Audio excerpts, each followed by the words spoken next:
The coronavirus has forced hospitals across the country to ban visitors. That has created a terrible situation for some parents who have not been allowed to see their sick children face to face.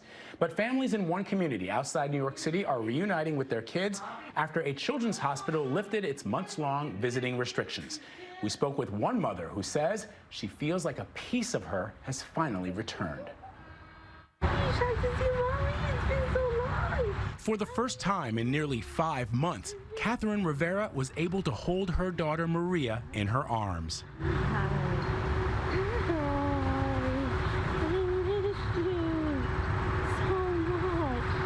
Back in March, the long-term care unit at the Blythedale Children's Hospital stopped allowing all visitors, including parents, to protect immunocompromised patients like Maria. She looks so big, she's grown. It's a big relief. Really, really big relief.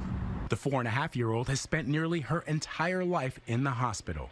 Before she was born, she was diagnosed with a rare joint disease, a condition with no cure. She's been a fighter. I mean, she's beat all the odds. Doctors didn't have much hope, but she proved them wrong. It's been too long.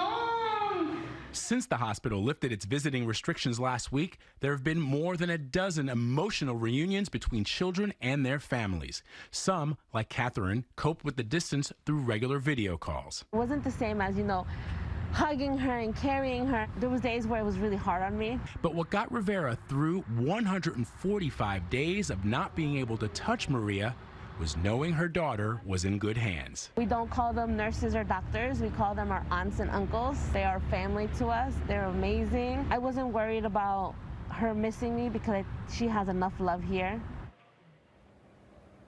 Jeff and Jerika, this story broke my heart. It was so bittersweet. On one hand, it's so great that the parents are finally able to see their children. On the other, this virus is infecting all aspects of our lives.